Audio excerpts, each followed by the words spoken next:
40 years of marriage, hundreds of dinner parties, anniversaries, holidays, a home built together, memories stacked neatly like books on a shelf, and in just 20 minutes, I tore it all down.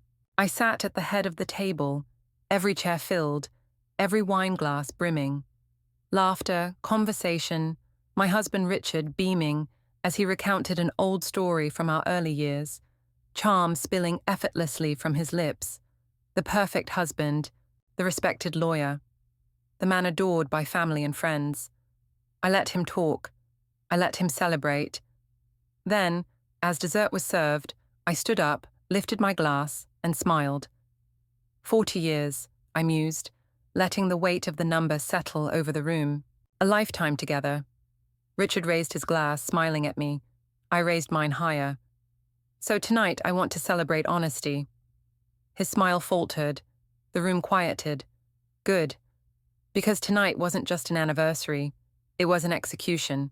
I still feel the chime of crystal glasses mid-air clutching at my fingertips, the gasps rippling across the Hawthorne Ballroom like a summer storm.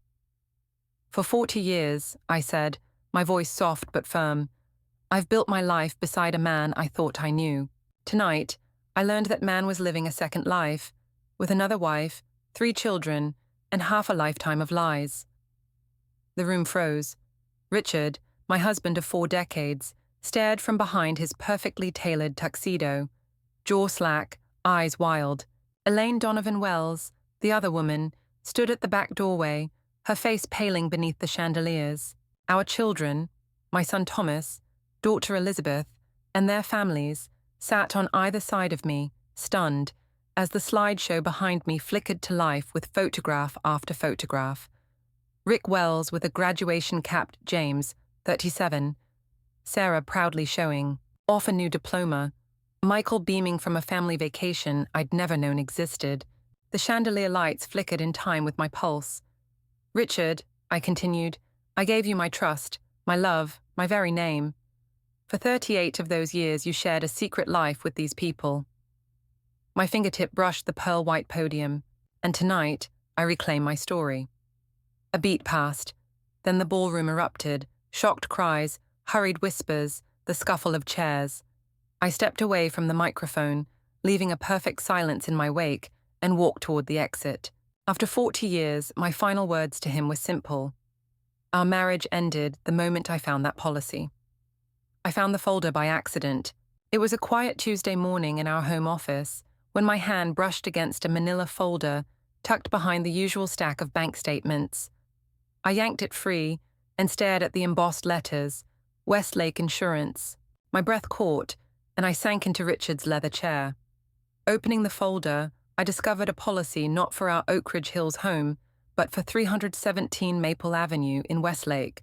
The policyholder was Richard Wells and Elaine Donovan Wells, and beneath their names lay 3 dependents, James Wells, 37, Sarah Wells, 34, Michael Wells, 29, grown children I had never heard of. I slammed the folder shut, shoved it back into place, and finished gathering the tax documents I'd originally sought. My hands trembled, but I forced myself to move with military precision. Later, I stood fully clothed under the shower, letting the spray mask my silent scream. By evening, Richard returned from the law firm. "How was your day?" I asked, offering his favorite scotch. His eyes lit up at the gesture, oblivious. "Busy," he murmured, settling into his armchair. I studied his features, searching for any flicker of recognition in his eyes. He chatted about depositions and motions, and I nodded, each word piling tension in my chest. On Thursday, I met Diana Reeves at the Poppy Latte. She slid into the booth, black blazer stark against the cafe's pastel walls. "I've seen cases like this, but never one this extensive," she said, voice clipped. I set the folder on the table. "I found this." She flipped through the pages, her poker face unreadable. "He's maintained a second household for 38 years, she concluded. I felt the world tilt. That night I confronted him. I found him in the library, the fireplace casting dancing shadows across his desk. "Richard," I said calmly. He looked up, smiling until he saw the folder in my hand. "What's that?" he asked, voice tight. I dropped it onto his papers. Explain this. His eyes flicked to the folder, then back to me. It's not what you think, he stammered. I laughed, cutting off whatever defense he had prepared. 3 children, 2 families, 40 years of lies. Fix it. He rose, shoulders slumped, and opened his mouth to speak, but I turned away. For the next 3 days, I and Diana built an ironclad dossier. Photos of Rick, toasting graduation cakes while claiming he was at conferences. Credit card statements billing flights to Westlake. Social media posts geotagged to cities he said he'd visited for work. Each piece of evidence became another brick in the wall between us. The biggest spike came when Diana's report arrived. 3 birth announcements for grandchildren. Twins, born last year. Grandchildren he had never mentioned. My hands shook as I read the names. Emily and Jack Wells. On Saturday morning, invitations arrived, 6 RSVPs, for our anniversary celebration. He had invited his other family to our party. My heart pounded as I realized the exquisite cruelty of his plan. He wanted them to sit behind our friends, a silent rebuke to the life I thought I'd shared. How dare he turn my celebration into his grand finale? I called my lawyer. In my crisp voice, I demanded total transparency at the gala. No interruptions, no speeches, no escapes. Then I returned to the ballroom floor plan I'd designed weeks ago, repositioning tables so I could face both families at once. I'd rehearsed my opening remarks a dozen times, each word sharpened to surgical precision. That evening, the Hawthorne's grand ballroom gleamed under crystal chandeliers. Richard stood at the head table, beaming at guests. I slipped into my midnight blue gown and took the podium when the maitre d' announced my speech. Glasses tinkled to silence. I raised my chin, scanning the crowd. Friends in the front, colleagues in the middle, and in the back, Richard's secret family. Elaine Donovan Wells, James, Sarah, Michael, each face etched with curiosity. Thank you for joining us to celebrate 40 years, I began, voice steady though my heart thundered. But this is not just a celebration of time, it is a reckoning. The screens behind me flickered to life, revealing the first of Diana's photographs. Rick Wells with baby James, grinning at his daughter's first birthday. The ballroom gasped. Richard's smile froze. I let the silence stretch, then continued. For 38 of these years, my husband led a double life. Slide by slide, I exposed the images. Birthday cakes he said he missed, vacations he claimed were work trips, school plays he never attended. Elaine's hand flew to her mouth. Richard's face drained of color. Murmurs rippled through the crowd. I felt an unexpected surge of calm as I delivered the final blow. You built this marriage on lies. Tonight, in front of everyone who believed in you, I reclaim my truth. I dropped the microphone, turned on my heel, and walked off amidst stunned gasps. The screen still glowed with the final image. Our families, 2 halves of a shattered whole, illuminated for all to see. I woke to the harsh buzz of my phone at dawn. Our bed felt too big, too empty, and the silence was deafening after the storm I had unleashed the night before. Thomas's text flashed on the screen. Court date is set for next Monday. I'm meeting with Meredith and Diana. Do you want me there? I tapped back, yes, and invite Elaine's lawyer too. I didn't know what the judge would say, but I knew I needed every ally I could get, including the woman I'd once thought of only as a rival. Downstairs in the kitchen, the world was already in motion. Elizabeth was pouring espresso into 3 cups. I thought you might need it, she mumbled, sliding one to me. Her children hovered at the counter, eyes bright and curious. I managed to smile and ruffled my granddaughter's hair, reminding myself that life still reached beyond this divorce. Over coffee, I laid out Diana's latest report. Bank transfers Richard had made to Elaine's account in small, cryptic sums. Property taxes on the Westlake house, mysteriously paid from a corporate account at his firm. Even a hidden safe deposit box in his name. Elizabeth gasped when she saw the spreadsheet and shook her head. He's been siphoning joint assets for years, she said, voice tight. I nodded, sipping the bitter brew. Time to freeze everything. By mid-morning, I was at Meredith Chen's office, the divorce attorney whose calm efficiency had become my anchor. She tapped her pen against the file. "You have grounds for an immediate injunction to protect your assets," she explained. "And with this evidence of marital waste, funds diverted to a second family, you can request treble damages." Relief washed over me. "Go," I urged, and she promised to file the motion before noon. Next, I drove to Elaine Donovan Wells's home on Maple Avenue, a neat bungalow surrounded by hydrangeas. She answered the door in a robe, hair tied back, eyes red from crying but steady. "I brought us coffee," I said, lifting 2 lattes. She managed a small smile, and we settled at her kitchen table. The baking smell of sourdough toast filled the air uncomfortably. "I talked to Diana," I began. Elaine tensed. "She confirmed the bank transfers. He's been skimming your retirement account too." Elaine's lips trembled. "I discovered $20,000 missing this spring. I thought I'd miscalculated my rent." She pressed a hand to her mouth. "He told me it was prepayment on my share of taxes." I leaned forward. "We need to document every cent." We spent 2 hours compiling her records, matching them against mine, slowly building a ledger of betrayal. Our biggest spike moment came when Diana sent us a video clip from the firm's security cameras. We sat in Elaine's living room in stunned silence as the playback showed Richard sneaking into the Westlake house after midnight, slipping an envelope under Elaine's door, then hurrying back to his office 2 towns over, all recorded with timestamps. Elaine's knees buckled. "He planned it," she whispered, eyes wide. "He made this happen." That night, back home, I held my husband's wedding band in my palm and closed my fist around it. It felt cold and meaningless. I drove to the county clerk's office to review the final piece of the evidence puzzle: property deeds. The clerk, Mrs. Rodriguez, glanced at my file. "Quite the case you've got," she said softly. After pulling my deed, she added, "There's a covenant here you might not know about, a clause requiring arbitration for some disputes." I frowned, but she pointed to a handwritten note in the margin. "Voided by Judicial Order 2023. Someone had scrubbed that clause. I copied the deed in minutes, heart hammering at the realization that Richard had quietly erased my right to a jury trial. Armed with these revelations, I convened my own board meeting of allies: Thomas, Elizabeth, Diana, Meredith, and even Elaine via phone. In my study, the walls lined with shelves of books felt like witnesses to our plotting. I tapped a printout. "He's erased our rights, misused funds, and maintained 2 lives. Monday, I'll ask the judge for asset freezes, punitive damages, and full discovery, emails, calendars, everything. Are we ready?" Thomas's voice was steady. "We've got bank statements, security footage, the voided covenant.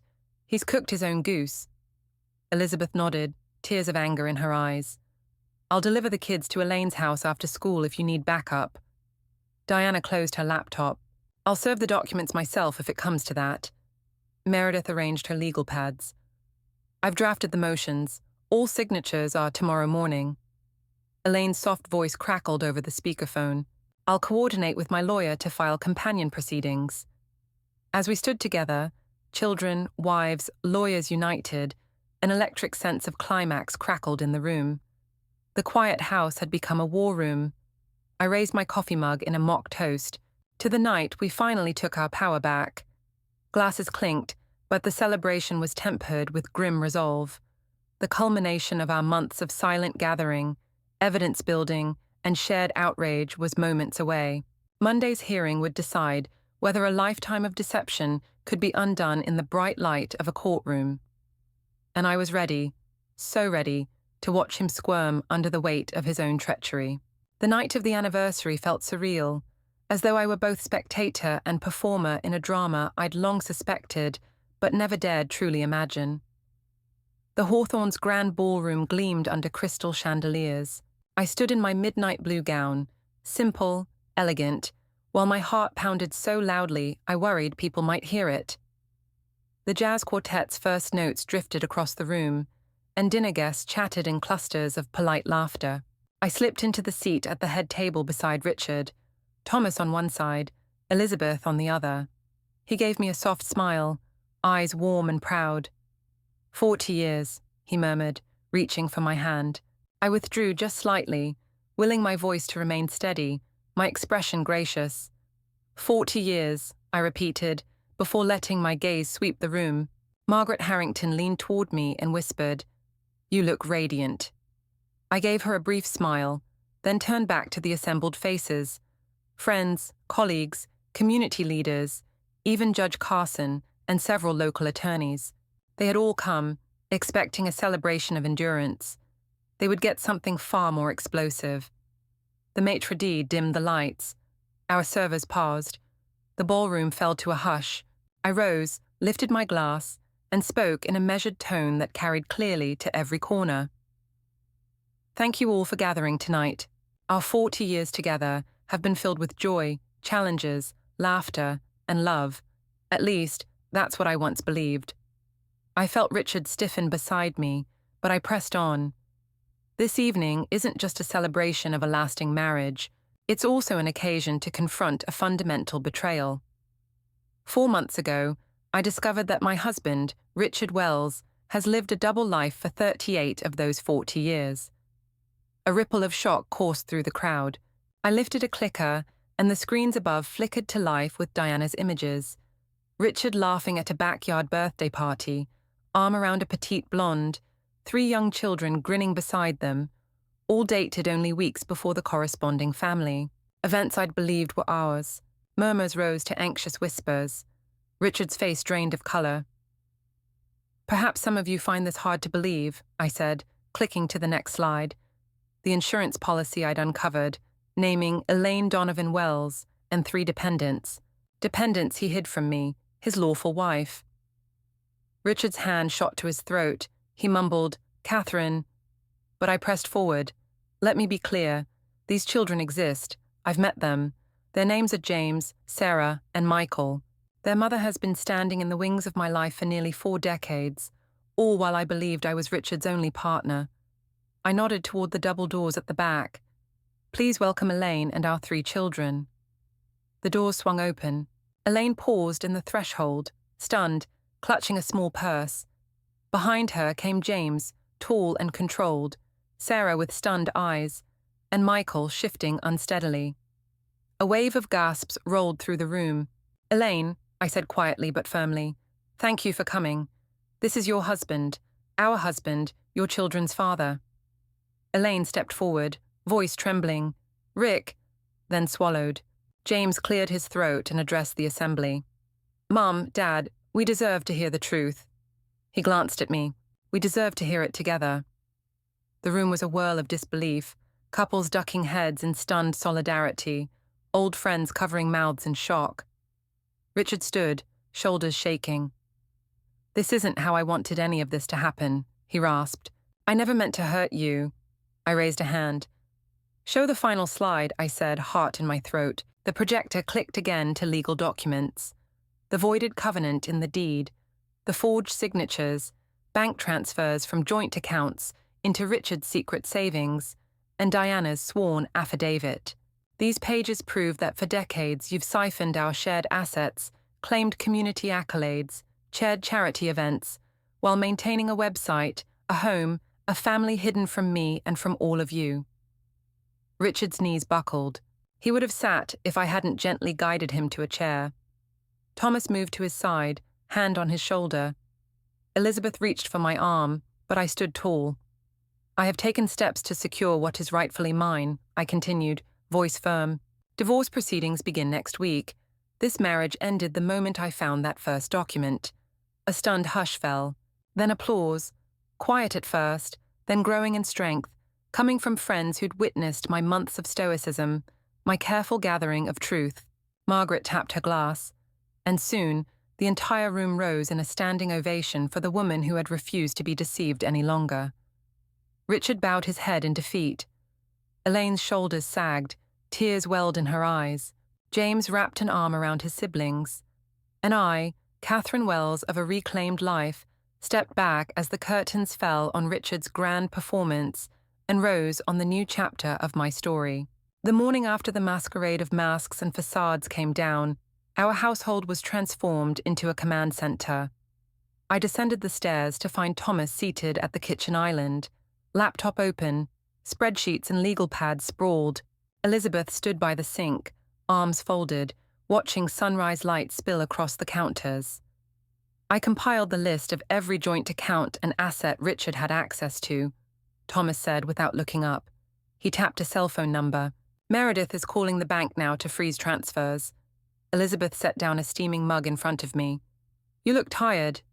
Genuinely tired. Late nights, adrenaline still buzzing. Coffee? I nodded, wrapping both hands around the mug. Thank you. I took a slow sip. The warmth steadied me. What's our next move? Thomas closed his laptop. We're scheduling depositions. First, Richard's colleagues who sponsored that bogus charity gala. Second, the HOA members he leaned on to cover expenses for Elaine's house. He met my eyes. Then we take it to court. I drew in a breath. I also want to meet with Elaine.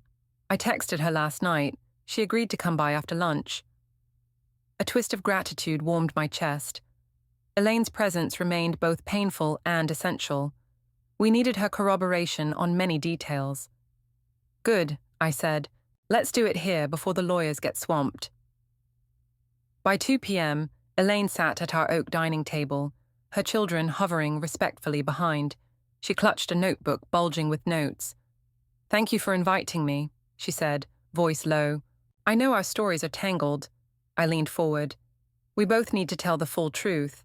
If he's going to drag this out, let's agree on what happened. When, where, how much. Elaine exhaled and flipped open her notebook. Here's our timeline. June 1982. He meets me at the firm's summer party, 2 months before Thomas was born. He told me he was single, leading me to drop out of med school. By October, he'd bought the Maple House. I jotted dates. Mine matches. He claimed deposition in Chicago, September 82. But these letters are postmarked from Westlake. I tapped the envelope of letters I'd set aside. He lied to both of us. Elaine's lips quivered. I almost don't want to see the rest of these letters. She closed the notebook. But we must, for our children. At that moment, Thomas and Elizabeth appeared, leading their spouses and grandchildren into the room. The entire family formed a half-circle. Thomas spoke gently. We're all in this together. Let's build a joint statement for Meredith and Diana, so no one can claim we're colluding with only one side. I looked around at their faces, some tear-streaked, some set with quiet resolve. Yes, let's do that. That evening, as dusk settled, Meredith Chen arrived with a stack of manila folders. Catherine, Elaine, she began, seating herself at the head of the table. I've reviewed your joint statement. It's devastatingly clear. We'll file for equitable distribution immediately. But there's another avenue. Jonathan Walsh, the partner Richard named on his bonus agreement, might be liable for knowing about the second property and not disclosing it.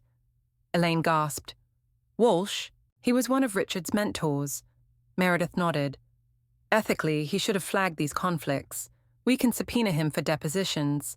If we prove he participated, the firm, and maybe the Bar Association, could open an ethics investigation. I felt a thrill, that spike moment when the tables truly turned. Let's do it, I declared. No more mercy. Good, Meredith said, tapping her pen.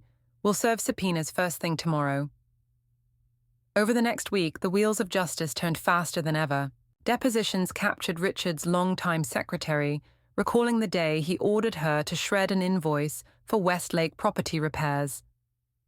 Walsh testified, visibly uncomfortable, that he'd signed off on Rick Wells's Westlake house insurance, but wasn't, aware of his bigamous marriage. At our law firm's conference room, I watched Walsh squirm under Meredith's calm, precise questioning. Mr. Walsh, you understood that any undisclosed property owned by a partner had to be revealed in firm audits. He swallowed. Yes. And yet you signed the firm's annual compliance report certifying no undisclosed assets existed. Circumstances were unusual, he stammered. I did not want to trigger an internal crisis. Meredith paused. So you knowingly concealed wrongdoing because you feared instability? The jury of partners stared in stunned silence. Walsh's collapse under cross-examination was the spike moment that convinced even Richard's staunchest allies that his empire of lies could not withstand truth. Back home, the phone rang incessantly. Media inquiries, support from other betrayed spouses, even an invitation to speak at a women's empowerment conference. Each call affirmed my resolve. Late one night, I stood on my porch, the house dark behind me, and watched stars over the maple tree Richard once planted. Elaine's earlier words echoed. In trying to diminish us, he revealed who we truly are. I realized that my life no longer revolved around his choices. Instead, it centered on my children, my grandchildren, and the work I was building. Second Chapters, the literacy program. That project had grown to 2 centers, reaching over 50 adults learning to read and write, proof that even from destruction, one can construct hope. The final culmination arrived on a crisp Friday afternoon. Meredith called from her office. The firm has agreed to a multi-million-dollar settlement. It covers spousal support, asset division, and compensation for both families. They'll also fund Second Chapters as part of their restitution. I dropped my quilting needle in shock and delight. A payout, earned not through anger, but through steadfast pursuit of justice. When the settlement documents arrived, I gathered Thomas, Elizabeth, Elaine, and her children in my sunroom. I held the thick envelope aloft. This, I announced, voice trembling, is not about money. It's about accountability. They recognize the harm they caused, and they're funding something good in return. I felt tears of relief and vindication burn behind my eyes. Elizabeth reached over to squeeze my hand. "Mom, you did it." Thomas wiped his own tears. "You turned our pain into promise." Elaine looked at me with gratitude I'll never forget. "Thank you for fighting, for all of us." In that sunlit room, surrounded by the people I loved, both the blood I'd given birth to and the unexpected souls who had become family, I knew this was more than an ending. It was the start of a new chapter, one truly mine to write.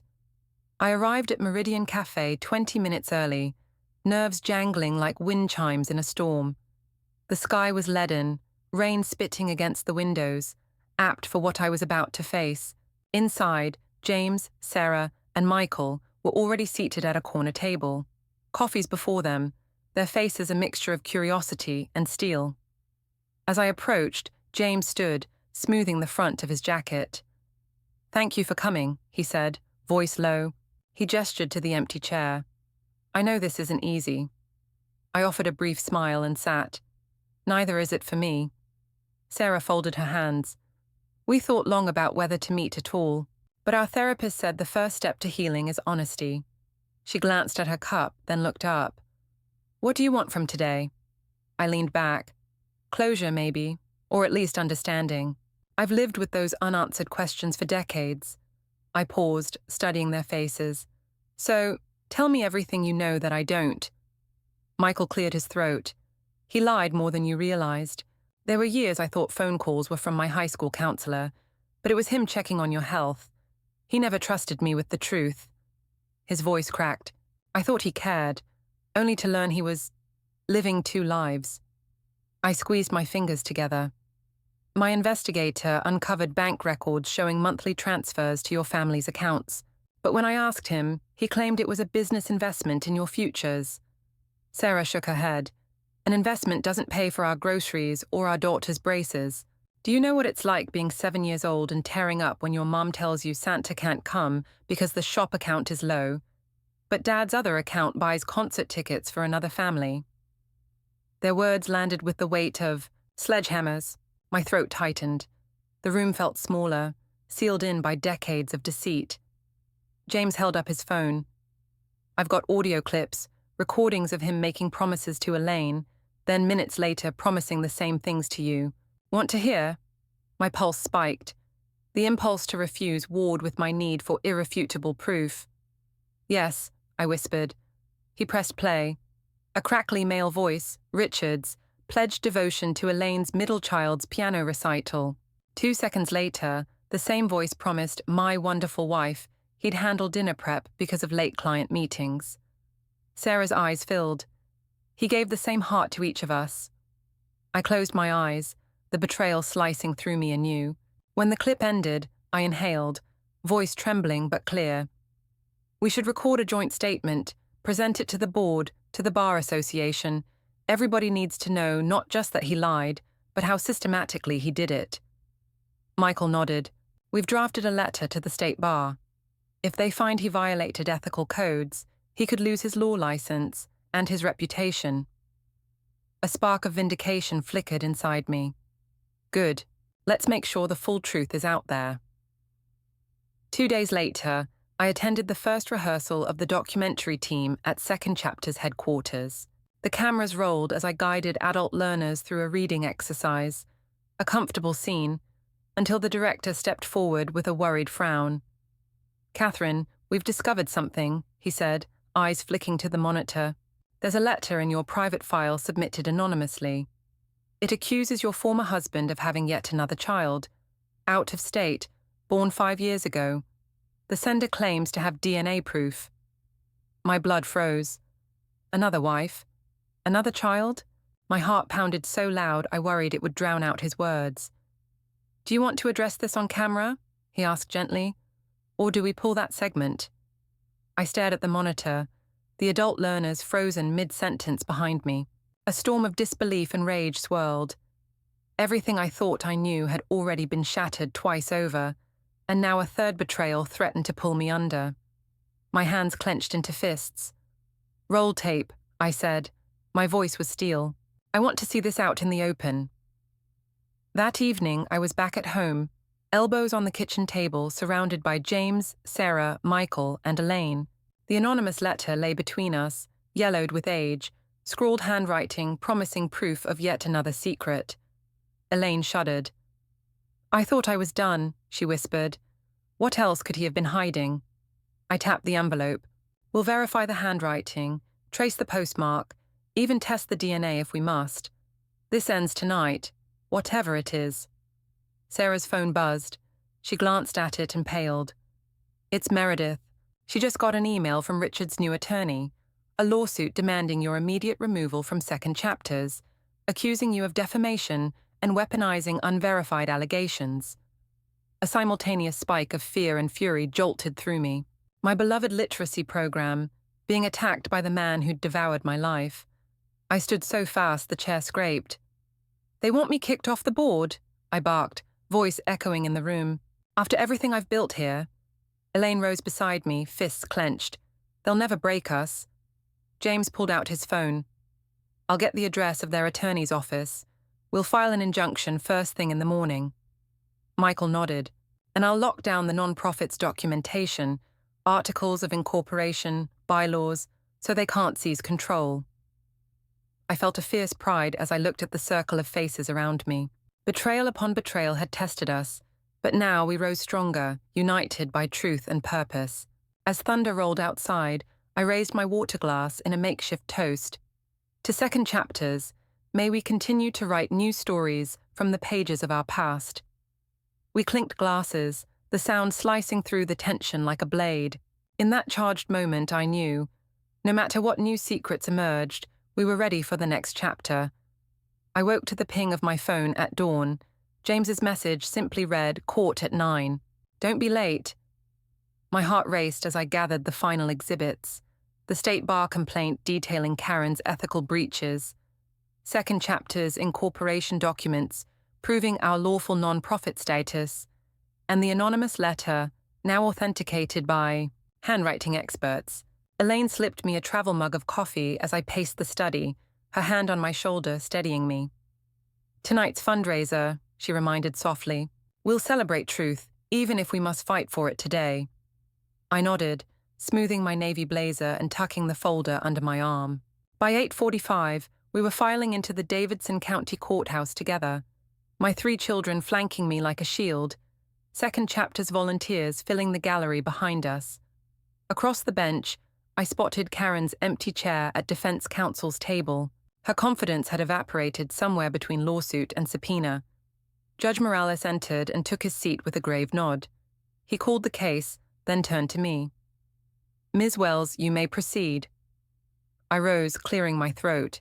Your Honour, the HOA's petition to enjoin second chapters and to defame me personally is procedurally flawed and substantively malicious. I ask this court to deny their request for a stay, to allow my non-profit charity to continue its work uninterrupted, and to require the HOA to post a bond covering all legal fees they inflict. Murmurs fluttered through the courtroom, but the judge raised his hand. Mr. Llewellyn, you may respond. Karen's attorney stood with a practiced smile. Your Honour, Ms. Wells is exploiting this suit for personal vendettas. She brandishes unverified claims, weaponizes an anonymous letter, and now seeks to expand that into a free pass for her non-profit.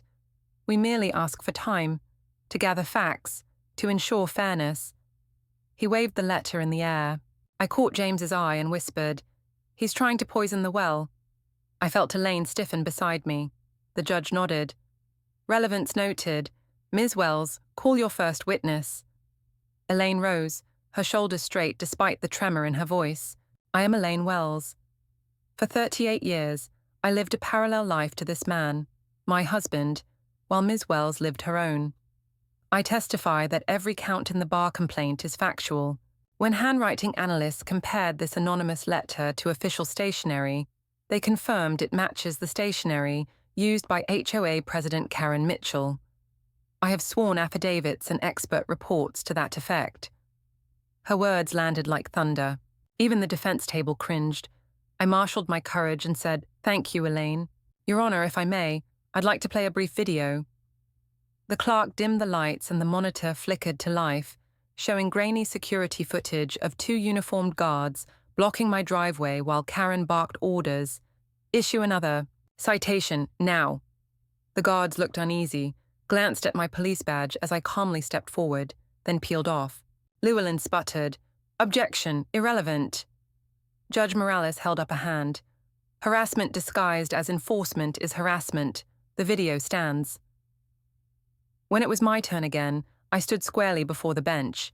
"Your Honour, these exhibits demonstrate not only malicious intent, but a pattern of targeting first responders, volunteer tutors, and senior citizens. My non-profit has tutored over 300 adults this year, filling literacy gaps no other organization addresses. Shutting us down means silencing hundreds of struggling neighbors. I laid a glossy impact report on the bench, letting the judge see the smiling faces and grateful letters of adult learners. He studied it intently. Mr. Llewellyn attempted a cross-examination of Elaine, but she stared him down. "I did confirm authenticity myself, Mr. Llewellyn. Unlike your client, I only speak truths I can prove." The courtroom gasped. I felt my pulse slow with pride. Llewellyn then rose for one more point about the anonymous letter. "Your Honour, we insist this is uncorroborated hearsay." The judge cut him off. "I have heard enough. This court recognizes that irreparable harm would follow if these baseless allegations proceed unchecked. The HOA's motion for a stay is denied. Injunctive relief is granted for the plaintiff. Their lawsuit is restrained pending resolution of the bar complaint and civil action. Costs to be addressed later." A silence fell, broken by a ripple of applause from my supporters. I sank into my chair, relief washing over me. Elaine pressed my hand and whispered, "You did it." I exhaled, tears pricking my eyes. For the first time since this ordeal began, justice felt real, and our community's spirit remained intact, stronger than any HOA power trip.